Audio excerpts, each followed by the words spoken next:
అందరికీ నమస్కారం. ఈ రోజు దళిత ప్రవచనంలో భాగంగా ఒక మహనీయుని గురించి మీ అందరికీ తెలియజేస్తున్నాను. మట్టి పిసికి మాణిక్యాలు ఏడుకు వస్తే సంచుల నింపుకుంటారు గాని నా చేతులు మైల అంటారు. రాళ్లు కొట్టి గుళ్ళు కట్టి దేవుణ్ణి కూర్చోబెడితే దన్నాలు పెట్టుకుంటారు గాని నన్ను గుడి నీడనైనా తాకనివ్వరు. నేల పగులగొట్టి నీళ్లు పారించి చెరువులు బావులు కడితే నీళ్లు తాగుతారు గాని ఒక్క నీటి చుక్కనైనా ముట్టనివ్వరు. నా నీడ నీటిలోనైనా చూడనివ్వరు. దేవుణ్ణి చేసింది నేను, కాలికి చక్రం తొడిగింది నేను, చేతికి గద అందించింది నేను, భుజానికి గొడ్డలి ఇచ్చింది నేను.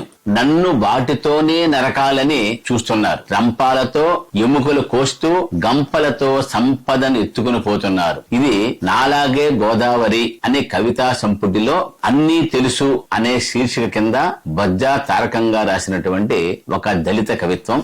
అంతేకాదు, అన్యాయమైన పద్ధతిలో ఎవరైనా ఒకసారి తప్పించుకోవచ్చు, కానీ అక్కడితోనే మనం ఆగిపోతే అది వారి న్యాయమైన గెలుపుగా చలామణి అవుతుంది. అందుకే అన్యాయాన్ని మళ్లీ మళ్లీ ప్రశ్నించటం ద్వారానే న్యాయాన్ని గెలిపించుకోవచ్చు అని ఆ రోజు నాకు బోధపడింది. ఈ మాటలు ఒక యోధుడి గుండెలో నుంచి వచ్చినటువంటి ఆత్మవిశ్వాసానికి ఆనవాలు. తనకెదురైన ప్రతి అవరోధాన్ని ఆయన సవాలుగా తీసుకొని గెలిచారు. జీవితాంతం దళితుల హక్కుల కొరకు పోరాడారు. ఆయన ప్రజానాయకుడు, పౌర హక్కుల నేత, న్యాయవాది, రచయిత, కవి, దళిత ఉద్యమకారుడు, తెలంగాణ ప్రజాస్వామిక వేదిక అధ్యక్షులు, ప్రజాస్వామ్య పోరాటాల సిద్ధాంతకర్త.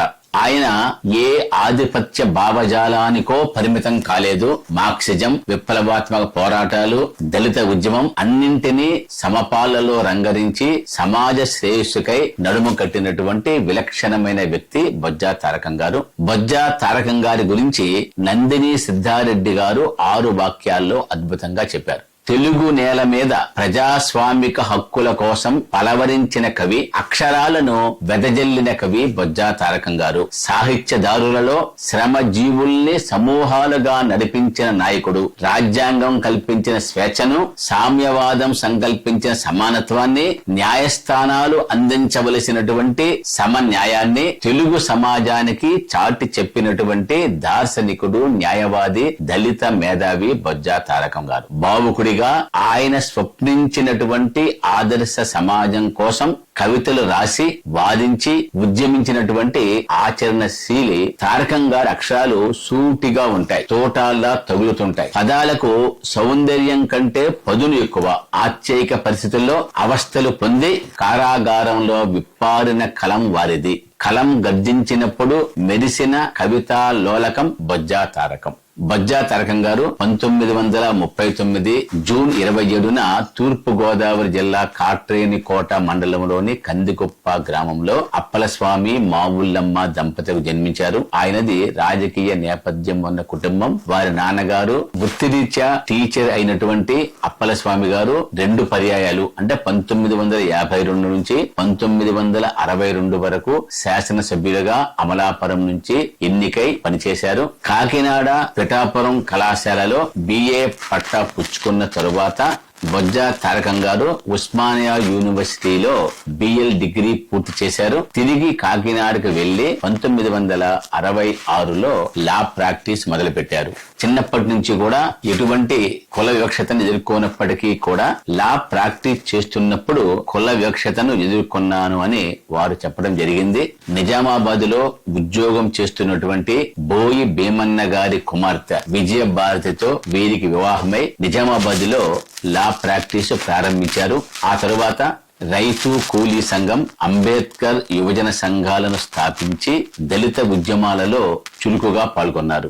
ఎమర్జెన్సీ సమయంలో వివిధ ప్రజా సమస్యలపై పోరాడి అరెస్ట్ కాబడ్డారు. ఆ తరువాత వారు హైదరాబాద్ కు మకాం మార్చి ఆంధ్రప్రదేశ్ హైకోర్టులో న్యాయవాదిగా తన యొక్క వృత్తిని ప్రారంభించారు. ఆ తరువాత ఆంధ్రప్రదేశ్ అడ్మినిస్ట్రేటివ్ ట్రిబ్యునల్ లో పబ్లిక్ ప్రాసిక్యూటర్ గా నియమించబడ్డారు. అయితే కారంచేడులో జరిగినటువంటి దళితుల బోచకోతకు నిరసనగా తన పబ్లిక్ ప్రాసిక్యూటర్ పదవికి రాజీనామా చేసి సీనియర్ న్యాయవాదిగా ప్రజలకు సంబంధించిన సంబంధించిన కేసులని చేపట్టడానికి పూనుకున్నారు. ఆయన ఆంధ్రప్రదేశ్ పౌర హక్కుల స్వేచ్ఛా కమిటీ అంటే ఆంధ్రప్రదేశ్ సివిల్ లిబర్టీస్ కమిటీ యొక్క వ్యవస్థాపక ఉపాధ్యక్షుడిగా పనిచేశారు.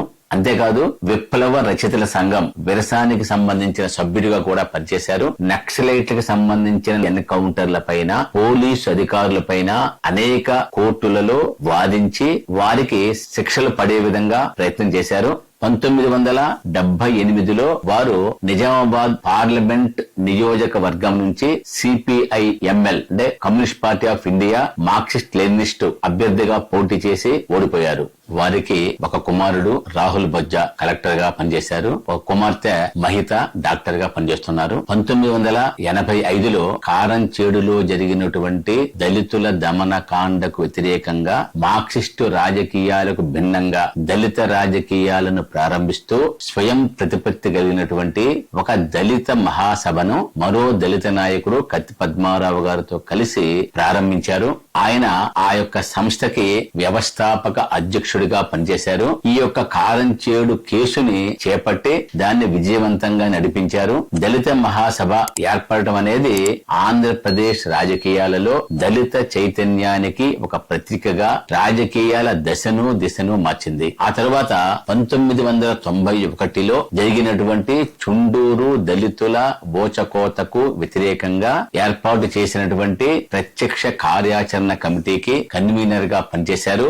దళితుల రాజకీయ సమీకరణకి శ్రీకారం చుట్టినటువంటి ఆంధ్రప్రదేశ్ లో బహుజన్ సమాజ్ పార్టీ BSPకి దాదాపు 4 సంవత్సరాల పాటు 1990 నుంచి 94 వరకు వ్యవస్థాపక కార్యదర్శిగా పనిచేశారు. ఉత్తరప్రదేశ్ లో బీజేపీతో BSP పొత్తు పెట్టుకున్న సందర్భంలో BSPతో తెగదెంపులు చేసుకుని Republican party of India Andhra Pradesh కి అధ్యక్షులుగా పనిచేశారు. ఆ తర్వాత రామ్దాస్ అథవాలే భారతీయ జనతా పార్టీతో పొత్తు పెట్టుకోవడంతో రిపబ్లికన్ పార్టీ ఆఫ్ ఇండియాను కూడా విడిచి ప్రత్యక్షంగా దళిత ఉద్యమాల్లో పాల్గొనటం, దళితుల పట్ల దళితులు ఎదుర్కొన్నటువంటి అనేక సమస్యల పట్ల ఉచితంగా అనేక కేసుల్ని వివిధ కోర్టుల్లో వాదించి గెలిపించినటువంటి ఘనాపాటి బొజ్జా తారకం గారు. ఆయన జీవితం నిజ నిర్ధారణ కమిటీల నివేదిక తయారు చేయటం, ప్రెస్ మీట్లు పెట్టడం, బహిరంగ సమావేశాల్లో దళితుల పక్షాన ఉపన్యాసాలు ఇవ్వటంతో పూర్తి కాలం నిమగ్నమయ్యారు. దళితుల కేసులను ఉచితంగా వాదించి వారికి బెయిల్ ఇప్పించిన ఘనత బొజ్జా తారకం గారిదే. ముఖ్యంగా అంబేద్కర్ యొక్క ఫిలాసఫీని ఆంధ్ర రాష్ట్రంలో విస్తృతంగా ప్రచారం చేయటం కోసం 1991లో ఏర్పాటు చేసినటువంటి డాక్టర్ బాబాసాహెబ్ అంబేద్కర్ యొక్క మెమోరియల్ ట్రస్ట్ కి వ్యవస్థాపక ట్రస్టీగా వ్యవహరించారు.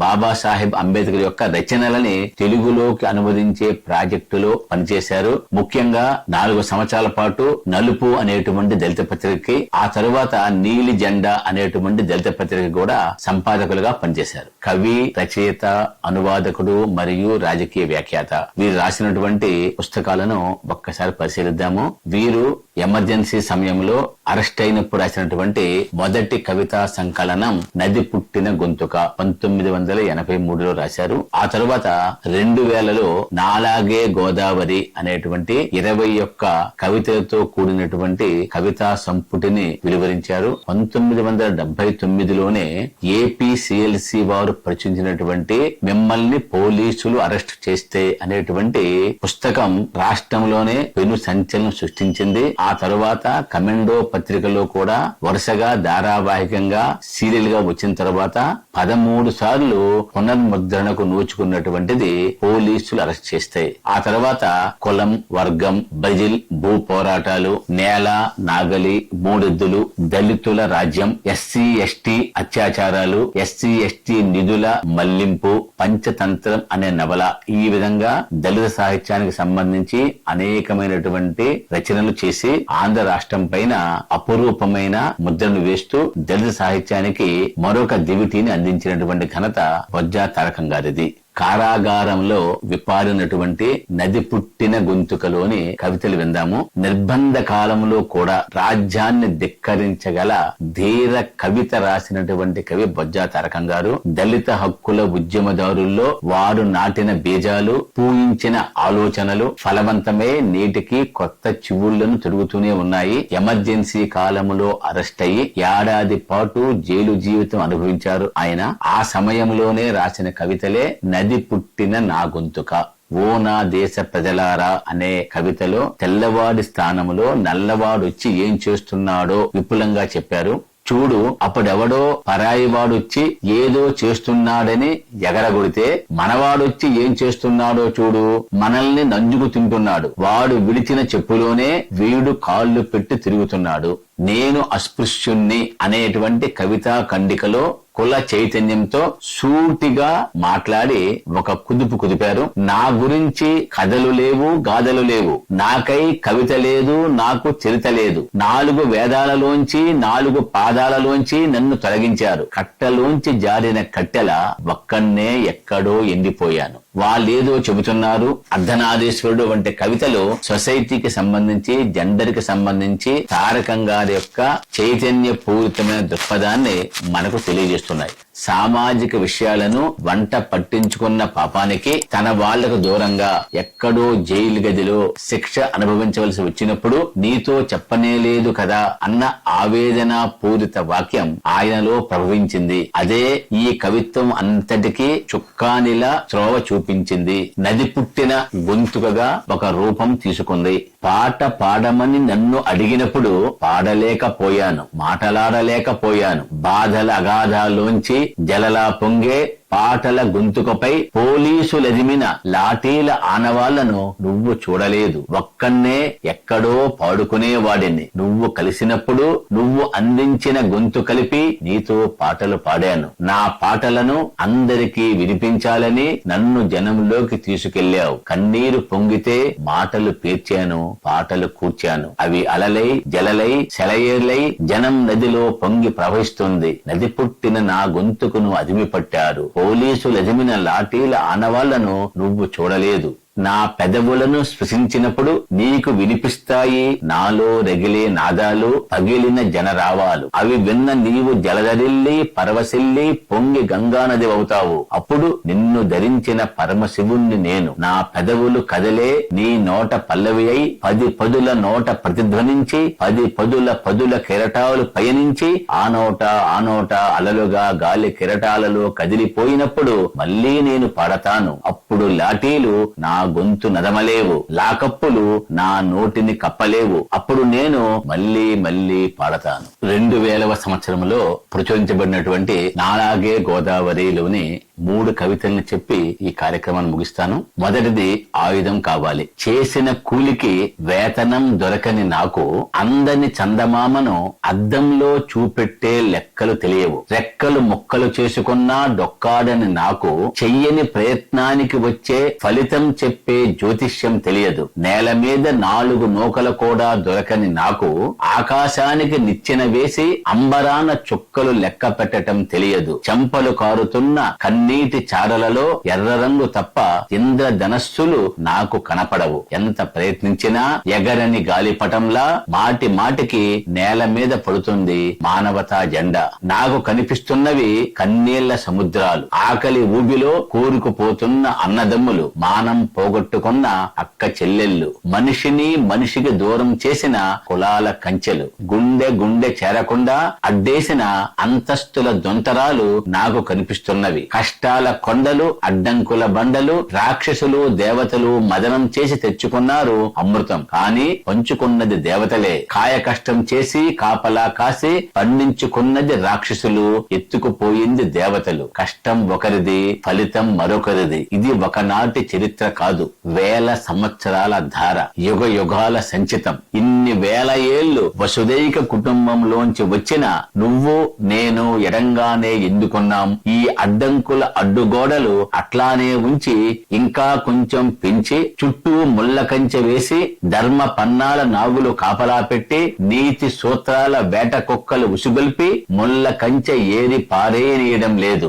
ఏ అడ్డుగోడను పగులగొట్టనీయడం లేదు. మాటలు చెప్పి పాటలు పాడి నాకు ఊరట కలిగిస్తున్నారే గాని నా చేయి పట్టి సౌహార్ద్రం ఒడిలోకి నడిపించుకు వెళ్లేవారు కనిపించటం లేదు ఎవరు. ఎన్నో ఏళ్లగా జనాలను ఉరిలో కూర్చి గిరిలో చేర్చి వేరుగా ఉంచారు. ఉరులు గిరులు చెరిగిపోవాలి. నాకు అనిపించిందంతా అడ్డంకులు నరకటమే, అగాధాలు పూడ్చటమే. దానికి మాట పాట కాదు, గొడ్డలి గుణపం కావాలి, పార పలుగు కావాలి. ఆయుధం లేకుండా పని జరిగింది ఎక్కడ? రాముడికి, పరశురాముడికి, విష్ణువుకి, కృష్ణుడికి, శివునికి, శక్తికి, మైసమ్మకు, పోచమ్మకు అందరికీ ఆయుధాలున్నాయి. నాకు మాత్రం ఎందుకు వద్దు? అందరినీ సమం చేయడానికే, అన్ని అందరికీ అందించడానికే ఆయుధం కావాలి. నాకు వెతుక్కుంటున్నాను. అదేవిధంగా మరొక రసస్ఫోరకమైనటువంటి చైతన్య వారధిగా నిలిచినటువంటి మరో కవిత గంగ.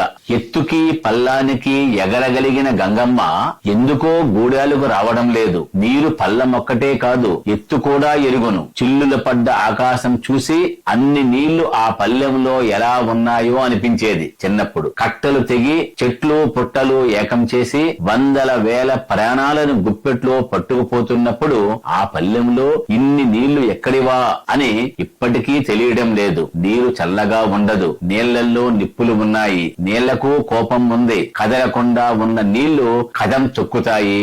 మెదలకుండా ఉన్న జనంలాగా జీవితమంతా కూడా అనగారిన జనం కోసం పోరాడినటువంటి హక్కుల యోధుడు, మెదడుకు సంబంధించి క్యాన్సర్ తో బాధపడుతూ 2016 సెప్టెంబర్ 16న హైదరాబాద్ లో మరణించారు. ప్రజాస్వామ్య హక్కుల కోసం నిలబడటమే ఆ యొక్క హక్కుల యోధునికి మనమిచ్చే నివాళి అని చెబుతూ మరొక దళిత కవితో రేపు కలుద్దాం. జై భీమ్.